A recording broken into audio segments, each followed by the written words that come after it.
somewhere over here. Oh, yes. But we want to, keep going so that in this piece we can really ground what we've said so far. We don't want to bring more concepts without making sure that you have some level of groundness with them. So we're going to go into more interactive space, but first we want to close this spiral of sharings with some questions that you might have. Some things are just keep bubbling in you, or Is there a way to track balances and elements of the currency without using computers and electronic devices?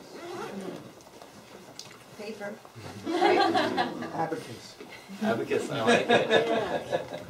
I mean, it depends what sort of currencies I'm talking to. Yeah. I mean, acknowledgeable wealth, yeah, definitely.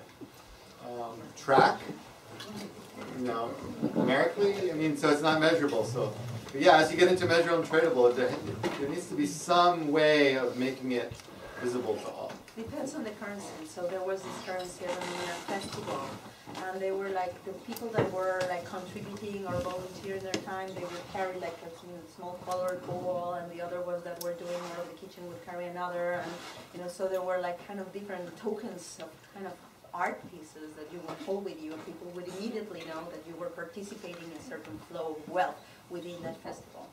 But again, the thing is scale. This really reminds me of Native American shells and beads. I mean, it sounds like they've already done that. We can just go back to that. Exactly. Yeah. Chalk. So, I was reading some of Lieter's stuff in his last book, and I'm forgetting, maybe it was Indonesia, I don't remember which country, that had its complementary currency system up until like the 70s.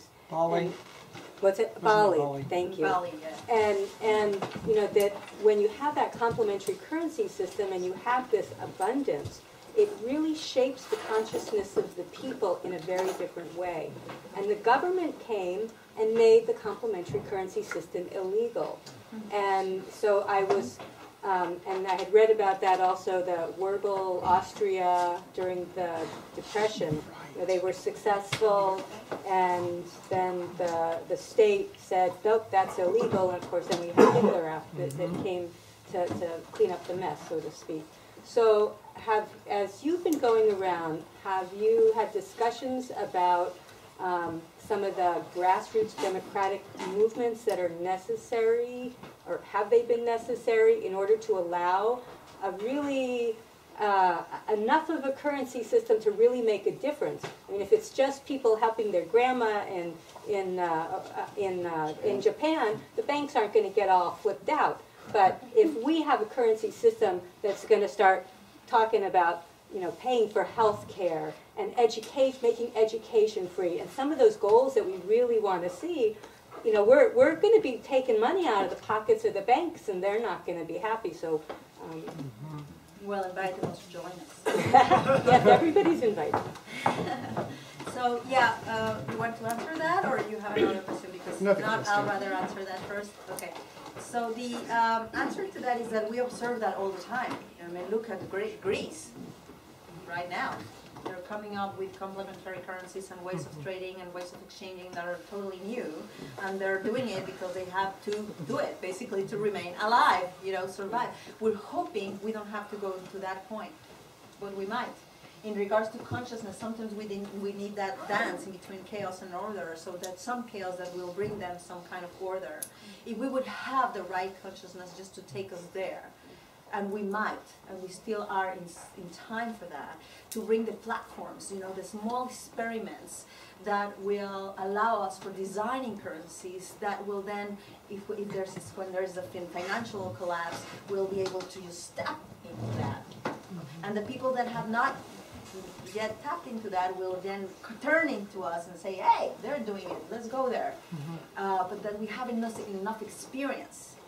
And people always tell them, but what if they fail? Many will fail. Is it dangerous? See, it's dangerous. But what? So what? We're not going to do it because it's dangerous. We won't create a plane because we might crash. I mean, really.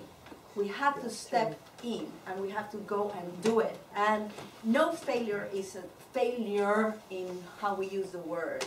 It really creates nurture for the social soil and to what's coming next. You know, in biomimicry, they speak about pioneering ecosystems. Whenever a mountain is just all burned, the first life are pioneering ecosystems. But pioneering ecosystems never survive. But they create all the diversity for what's coming next. So we're pioneering. The other answer to that is that if you create a monolithic alternative, yeah, it's threatening.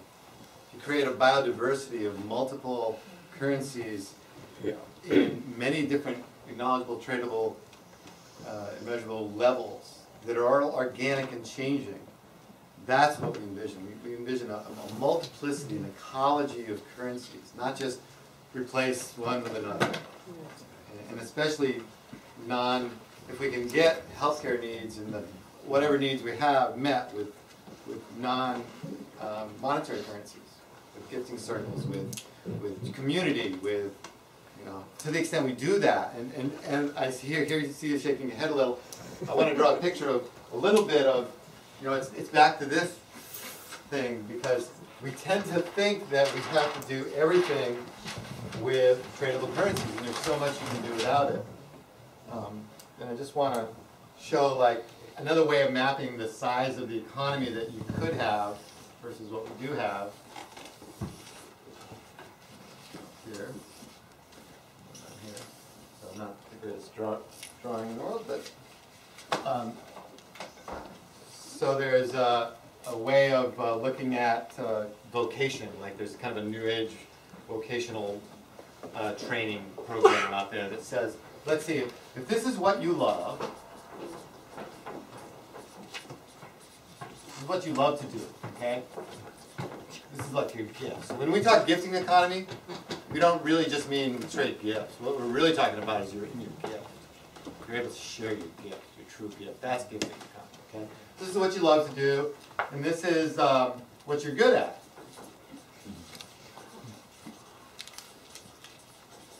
Okay? And then maybe this is what the world needs. So, in the constraints of the present economy, they use this circle, and this bottom circle is what the world will pay for. Okay? I'm sorry for my poor drawing, but what the world will pay for.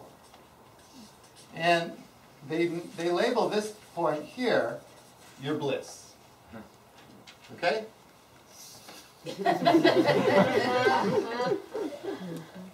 Because can you imagine what we're talking about here, what we're trying to empower, what we're trying to engender with naming and empowering multiple currencies and interactable currencies is a way to empower this part of the economy that's not now empowered. Because you can have all these amazing gifts, and you can have all what you're good at, but if you can't get them paid for, if it's only that much that overlaps, that's what you got to get for a job. It'd be happy. Otherwise, you're unhappy.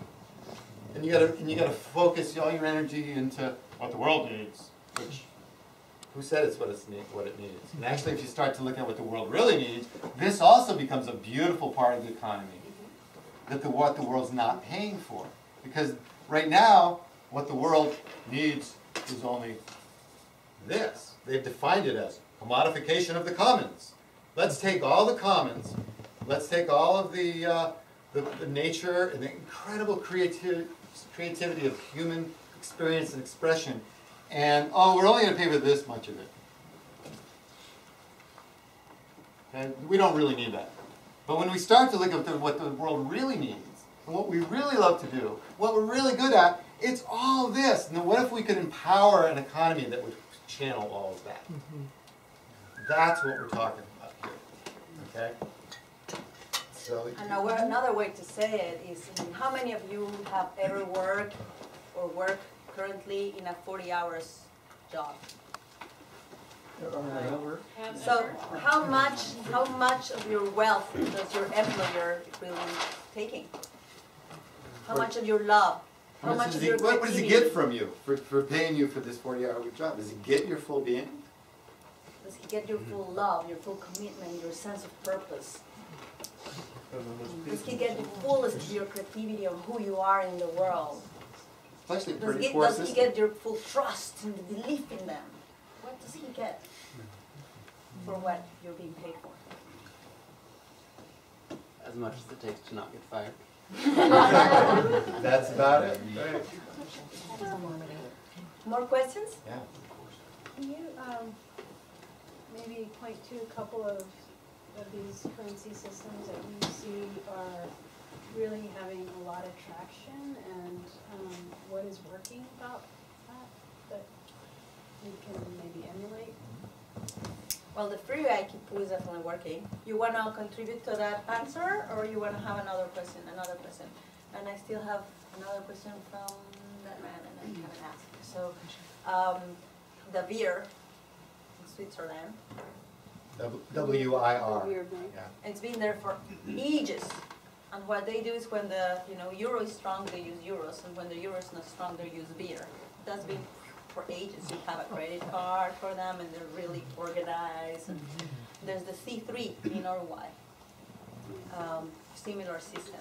The Palmas in Brazil, pretty much grounded, grassroots, in places where there's actually no money, but they have the Palmas so they can trade and they can have services and some products, and they're really doing a good work with the Palmas in the poor neighborhoods of Brazil.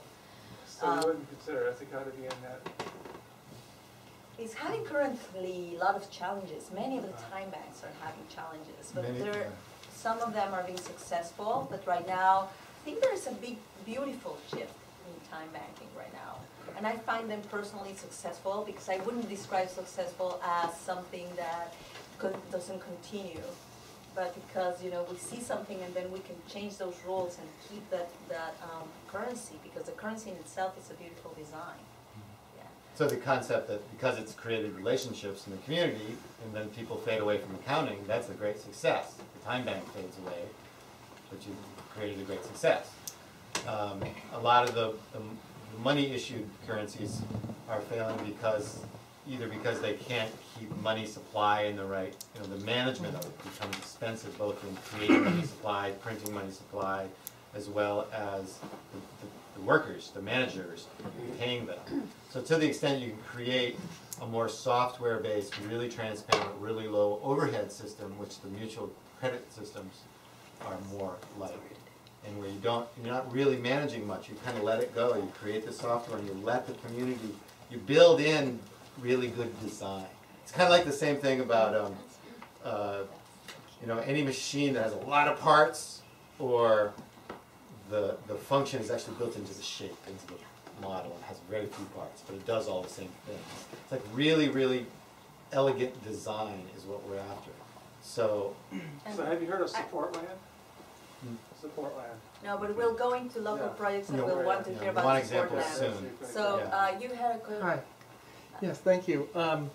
Yeah, I've been to communities like the Findhorn community in Scotland, where they have, I believe it's called the Eco-Note. Yes. And so I'm always thinking, because I did some eco-village training there some years back, and they were always talking about this optimum scale of community that can govern, sustain itself, sustain the environment. And I would tie that to some sort of local currency that perhaps Portland just kind of needs to be chunked down into the 5 quadrants or something. There you go. Yeah. Well, I think that the essential element there is that your circle of trust is the people you need to be doing your currency with. I mean, it'd be great. It's wonderful to create currencies that are scalable and can go to the world. But the reality is that you start with gifting, and what circle can you draw around that? Okay, and as you get into currencies that are more tradable and more systematized, to the extent you can create a sense of trust, a sense of reputation built into the currency, a sense of, so that's again, the multiple currencies are going to be able to be more scalable.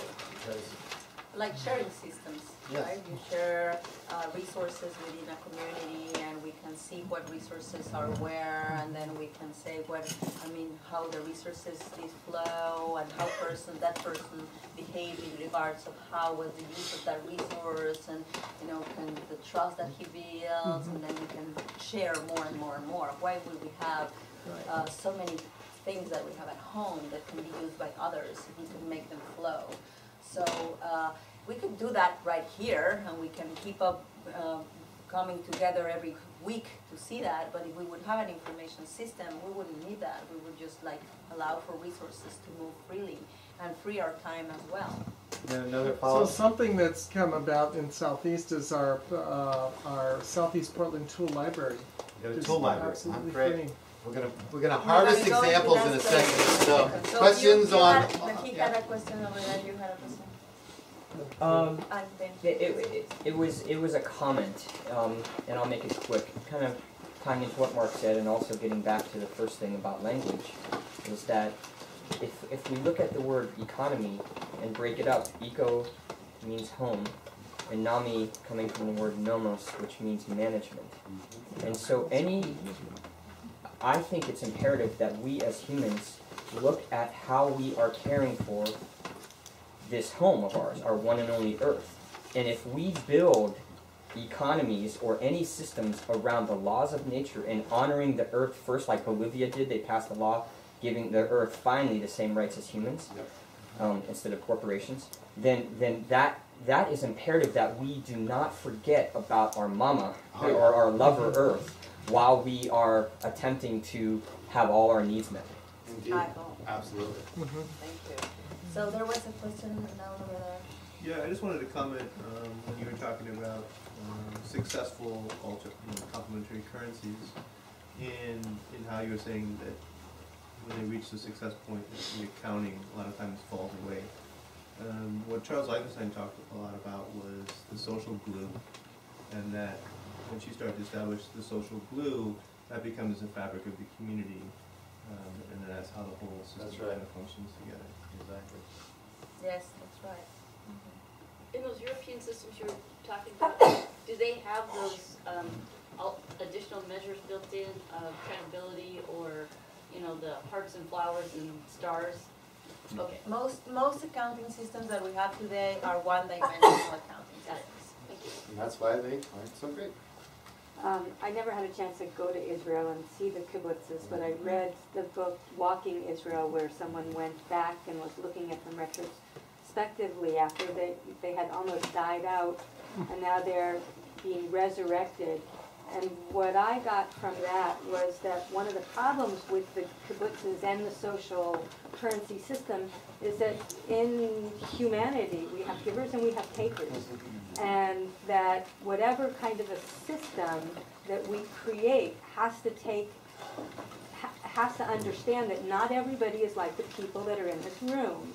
And there does need to be accountability, because a lot of people still need that. That's where their consciousness is, and otherwise they're real parasites on the system, and the system doesn't educate them to be accountable. That last point is really the key. And in our intentional communities, we run into that all the time. You got people that are just boom, boom, boom, boom, and other people are like, oh, I just do the minimum. and when we've studied and meditated and discussed on that a lot, and it really is a matter of by example. Punitive does not work.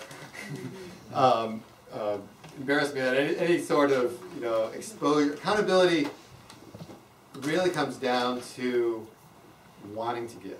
It's like.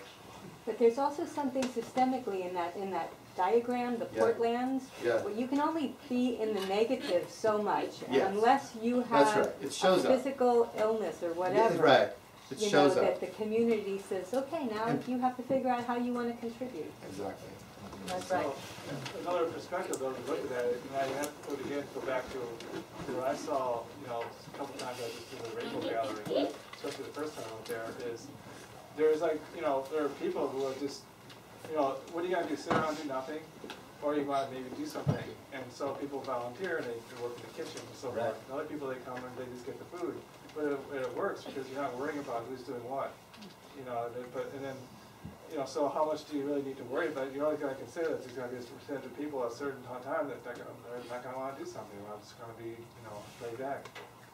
And I've seen amazing personal transformations when somebody's put in an intentional community, and they'll almost be pushing against the community, seeing how minimal they can go, be a little rebel in them. And it's usually some childhood wounding thing or something in them that's like, you need to come out. And the more you just give to them, they reach this breaking point, and all of a sudden they go, oh my God, I'm still loved. I pushed and I pushed and I pushed, and I'm still loved. And then all of a sudden they start giving. I've seen that over and over again. Yeah, I think at the heart of a lot of this is how, you know, your belief in the nature of a human being. You know, how does a human being function? Yeah. Like your sort of beliefs that maybe you grew up with, and then some of them you question, and some of them you learn by example of people around you. And it seems like what you believe about human beings, which for me is a continually changing thing, and that's why how I keep interacting with everything keeps changing, but it's so fundamental. You walk up to a strange person, but what do you think? How do human beings learn or care or shift or give? Right? We're highly mimicking people. Like, we are so social that eventually we'll do what everyone else is doing. So if everybody's giving, it'll work out. But yeah, it's a tricky thing. We need to shift now. Yeah. We're going to shift into harvesting from you folks. Just any on-the-ground projects in Portland that you know about that are alternative economy oriented, or anything that where you see alternative wealth being grounded. Okay. Where it's being created and flown through the community. Does it have to happen here in Portland? If it's like maybe like in Ashland, do we know? Let's do the local ones that are really happening. Okay. Huh? Yeah, how about Cascadia? You can do Cascadia. The more local, the better. Just because. So we'd like to hear about some projects. So, support land is a commercial venture, but it's still support land. Support land, yeah. Free geek or something. Something geeky. And can you give a brief discussion of what support land is? You get this, they create this plastic card that you do a lot of programming, and you have businesses that participate. You go to buy something from a business, and then you get credit that you can use somewhere else in another business. It's all local. Yeah, support local. Yeah. Buy Great. local. Yeah. So the value is buy local. Yeah. That's what it's really trying to engender. Right. Great. Yeah. Local. So that's So it's basically a royalty type system. Yeah. okay. Great. Bright neighbor. Bright neighbor. What does Bright Neighbor do? It's Try to do it. Or try to do. Yeah, what do they actually struggling. do? It's okay. What's the intent? It's a web-based system where the concept is to connect within geographical zones people with needs with people with resources. Like neighborhoods. Yeah, so it's a needs to resources. Basically, they have to post, what resources and needs that you have. Great. Great. What's another one? Bike moves. Bike moves? Bicycle moves. Do you occupy Portland? Well, hold it. Bike moves is a free bike. You can pick up a bike anywhere and drop off a bike anywhere. It's helping other people move by bicycle. Move by bicycle. In exchange, usually there's food and beer and things like that. And what's interesting is the more bike moves that you participate in, the more likely when you do a bike move, you'll get a big crew of people to help you out. Because it's a big party. Yeah, but there's some of that accounting that you're talking about, or reputation. If you show up at every bike move in the rain and the cold, yeah, right. it's your time to move, you're going to have 50 people. Nice. So we just said Occupy Portland? Occupy Portland Trade Network? Oh, yeah. Occupy Portland Trade Network. So you have an actual trade project inside Occupy Portland. Yeah, it operates through Facebook right now. And then there's what do you trade? Let's go back 30 minutes ago. Any skills and It's sort of one-on-one, good services. right? Yeah, goods and services. Yeah. And then there's also the Cascadia Hour Exchange. Uh-huh. And can you tell us where that's at now? Because it's, I guess, never really been.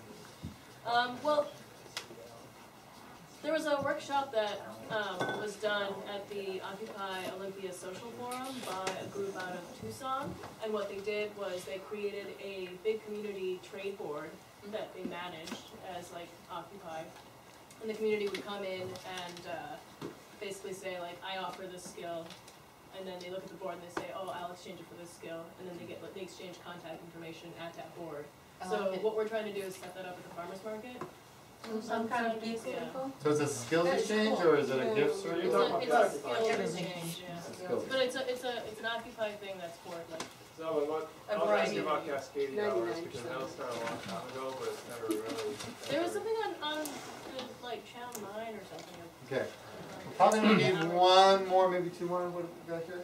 I'm working on a project we're calling CSE, Community Supported Everything. It's just it's like a happy hour where people can come together and talk about what they're good at, what they have, what their passions are, and then like just the things that they want to do but can't.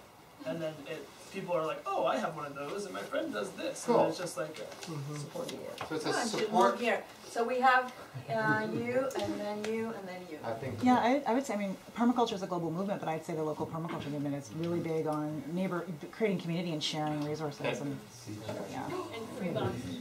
Okay. Naked lady Food, not bombs. Yeah. So that's still happening, huh? Yeah. Well, they started in Evergreen when I was there in '79. Yeah, you were going to say another one. Oh, there's one in Lake Oswego, believe it or not, Time Bank in Lake Oswego called Love. Lake Oswego Value, something. Oh, cool. It just started. Just go swim in their lake. It's called Love, Lake Oswego Love. It's Love. It's called Love. Lake Oswego, L-O. It just started. Okay, so I think that's enough. Lake Oswego. Unless there's one major one we're forgetting that's really popping. Well, Free Geek is really Free Geek. cool.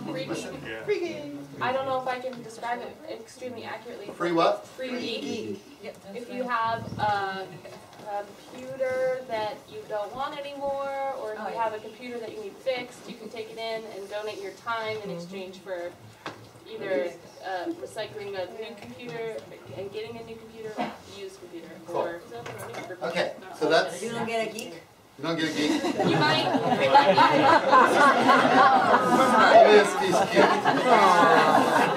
I think that's a different site. Okay, cool. So what we'd like to do is, if there's anyone out there that really would like to kind of sponsor, we're going to break into small groups. We're going to just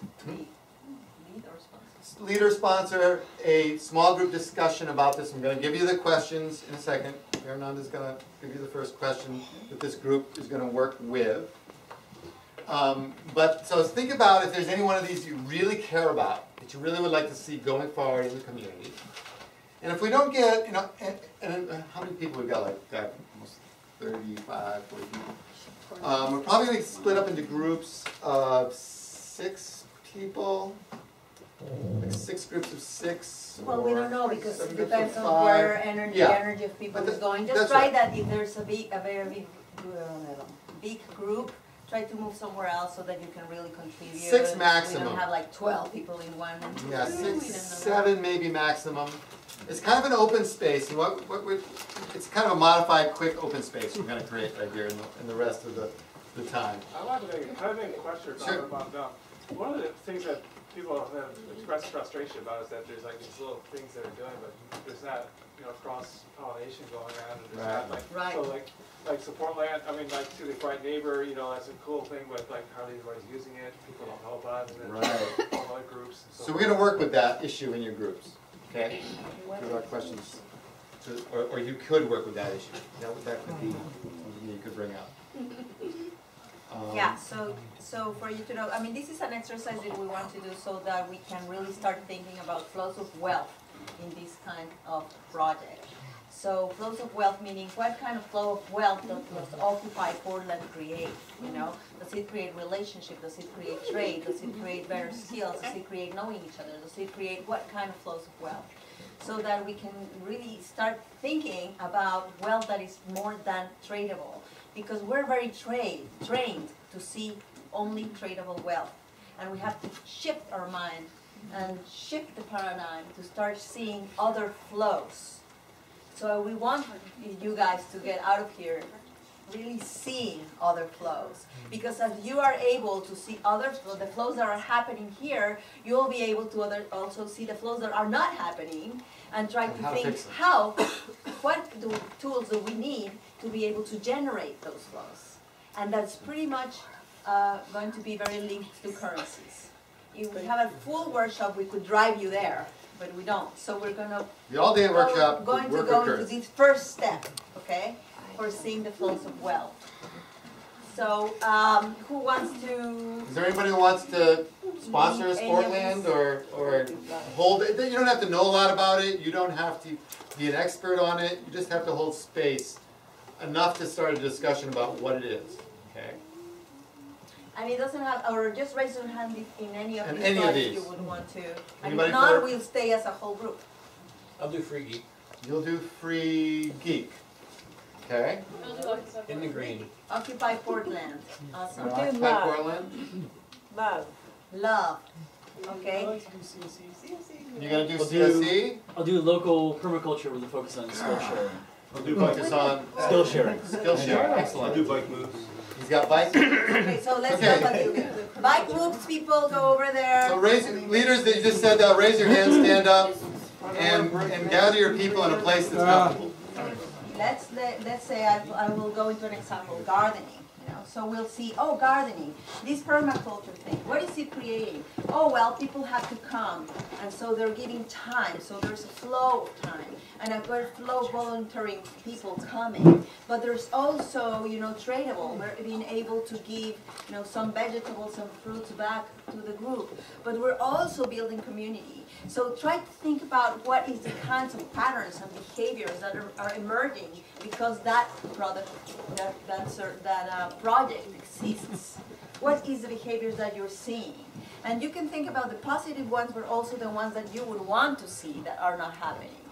So it's like if you were a designer, you would have to see, you know, those kind of flows. What are the flows that are coming, and what are the flows that are not coming?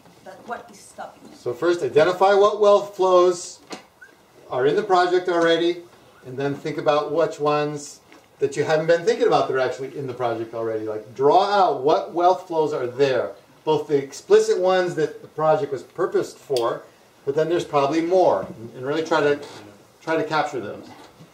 Okay, and we know we're asking quite a big thing because we're really trained to think about tradables. But think about what could be measured and what could be acknowledged. What is that we can see in terms of behavior and patterns? Yes? No question? And if your group is struggling, just call us over. Yes? So is there someone in here? Okay, go, and we'll be flying around. Yeah. Just barely. Feedback loop. So what she said was that somebody in the Free Geek had an idea that they were always, the idea was taking computers apart to get stuff out, but the manufacturers didn't enable that. So if there's some feedback loop back to the manufacturers, then that system would work. Right, so just in our currency map on Free Geek, we'll just close off, is even turning off the screens. We have an education department. We need a class on how to use technology less. You know, if you're going to be a meditative person, it would be a best practice to use it as little as possible. Just like we want to drive our cars less every day, we're forced to use them, unlike, you know, happily. And then we talked about Mother Earth, a purchase deposit, like when you buy a computer, you would have to pay a $50 deposit to make sure you didn't dispose of it improperly, and then you get that back. Talking, it was Randall's idea to do more teaching, and that's it. Okay, cool. And wouldn't it be great that we would know where our devices are going, that we would really be able to track tracking. That would be an amazing thing, isn't it? And the BBC has done that. They put trackers in devices, and basically they don't get recycled in the U.S. They're sent to Asia and to Africa, where they're burned after the precious metals are extracted. Terrible. Yeah, somewhere else. Right? After they're extracted by kids. Right, by child labor. Somewhere else. Yeah. Wealth, was there any group that came upon another wealth flow that was complementing the original intended wealth flow? Yeah, talked about information. as an important wealth flow. And it's one of those that's very free. What group is yours? Occupy. This is Occupy. So the original purpose being more of a political statement, but now information?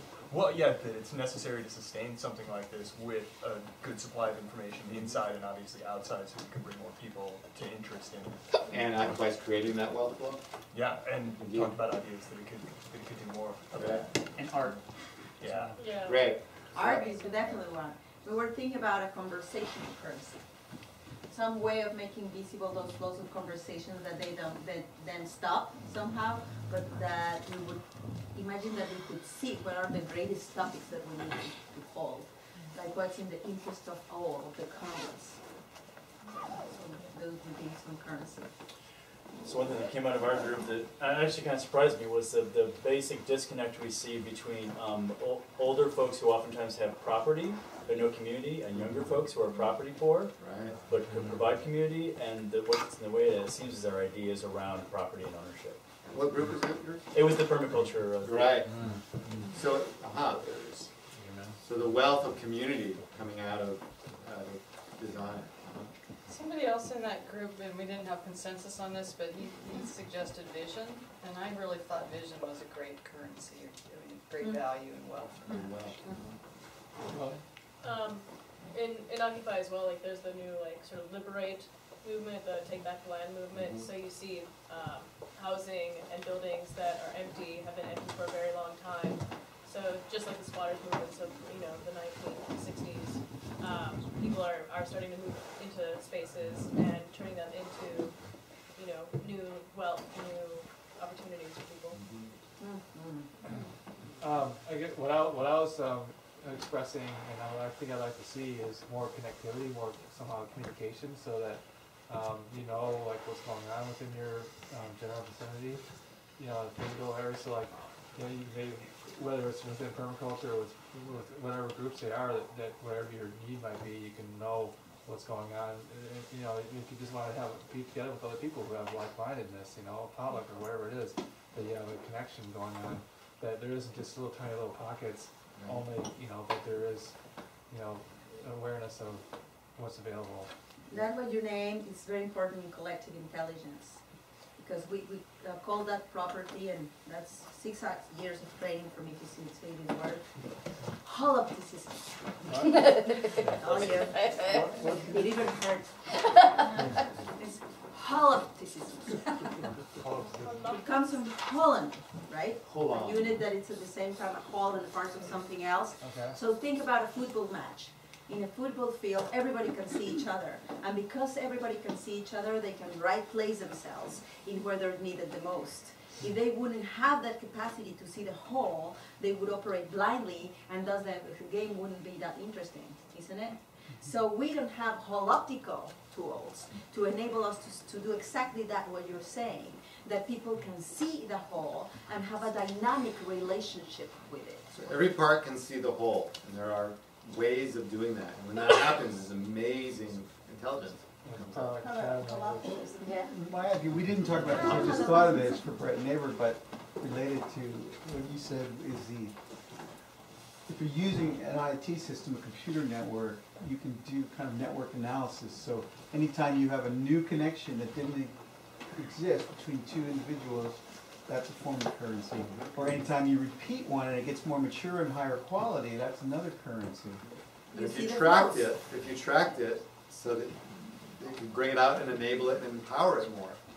That's exactly. You can see the flows. And actually one of the things of social network analysis is that when the diagrams show up and you can see like, oh, there's a weak link from me to her, but there's also a weak link from me to her, but another weak, strong relationship in between us and a lot of flow. Wow, these guys are really rocking. And you can really see also where are the bottlenecks. Like where all the information is going, people that gather a lot of information and everybody goes to them, and that becomes a bottleneck. So that's an example of a beautiful way to see flows right away, and just to be able to move nodes in the system so that the flows can, be more flowing. Isn't a lot of that disconnect a reflection of the way our culture is? Like, even like our cities, they're all like linear blocks and things like that. So we're all like, as opposed to tribes, tribes have this very, natural, circular, coexisting groups, things happening, so everybody knows what's going on. You don't have to wonder. You don't have to use a computer to find out. Intentional communities, we we meet all the time. People go, oh, meetings, but you get to this place where everybody knows everybody else's state of mind, spirit, job, and the thing just starts to grow. You start to just fill in for each other because you can see the places where people are falling down, or where communities falling down. The heart of architecture, right? Because it will architect the spaces for people to meet more things would happen. I think the biggest wealth that came out of our group was just time and energy. So if you ever moved yourself, you know that it can take days, it can take a lot of energy, you're tired. So with everyone chipping in and distributing the workload, you have more time and more energy to maybe do other things that are beneficial in the community, instead of taking yourself out of the loop for maybe 4 or 5 days when you're moving yourself. And I sat in on your group, and you also identified food. You get fed, and you get community. Yeah. Yeah, another flow from Viking is that we would be much more healthy. And that was the other one. So I've been really drawn to this idea from what you originally said. I think just the idea that some things you have to sort of believe before you can see. And I was thinking of manifestation and the law of attraction or whatever. And I was talking about Occupy in this group. It seems like the movement might be easily perceived as being kind of muted a little bit now because they're not in the media more. And I'm thinking, well, if you just hold on to that understanding, that belief, and that faith that it is totally rocking, as you said, that I think that creates that flow, sort of it prepaves the way, and then it carries forward. So I think that's really important. We have a quote for that. We say the quote is,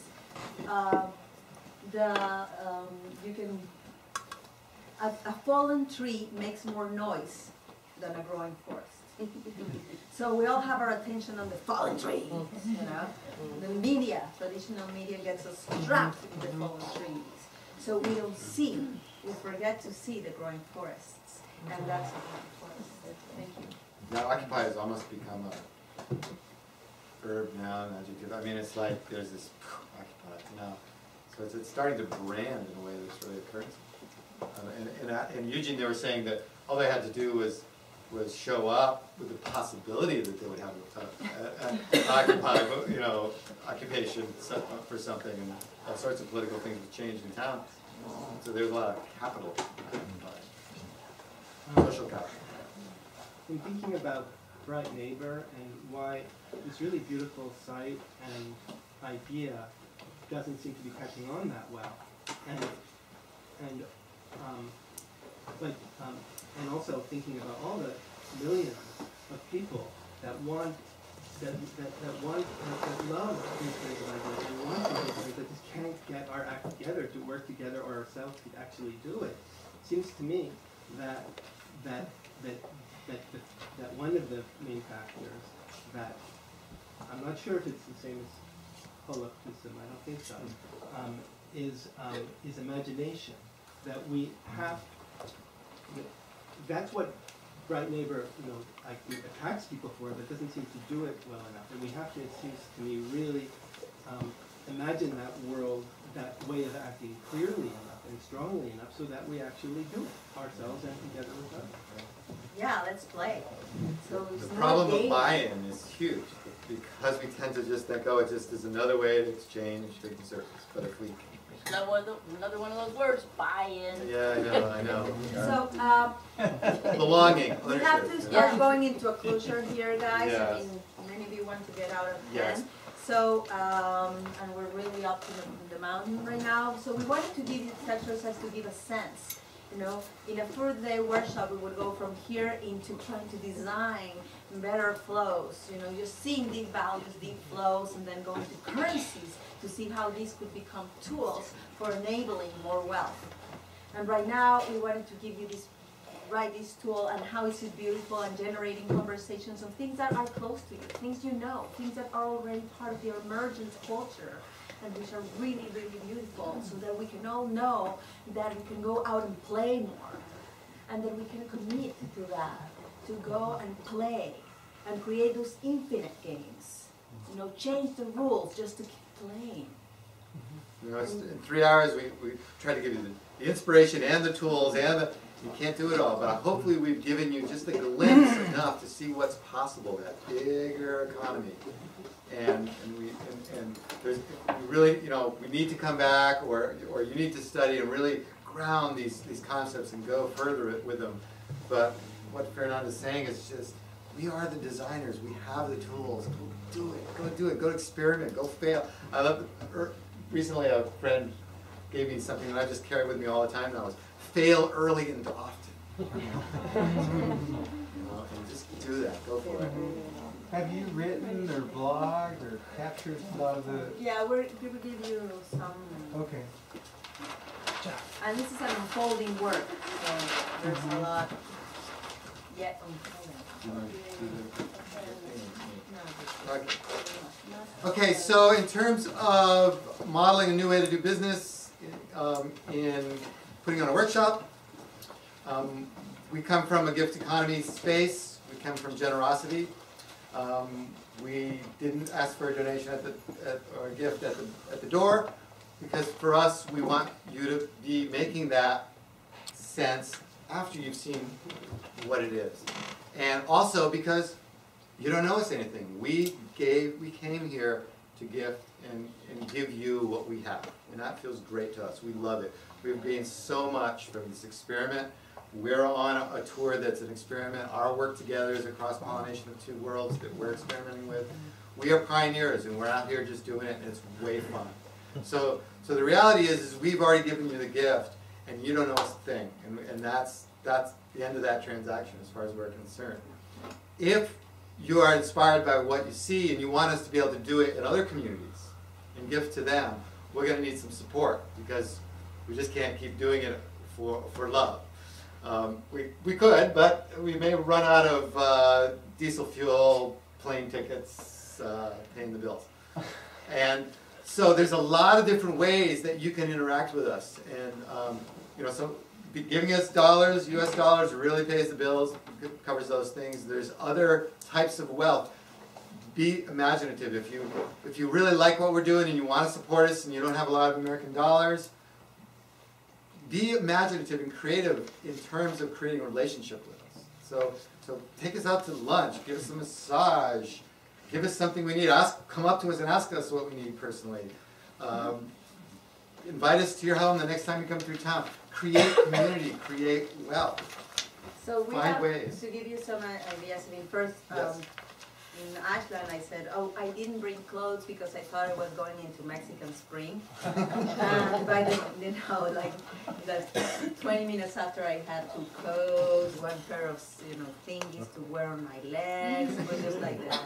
And right now, I already have a gift that she gave to me.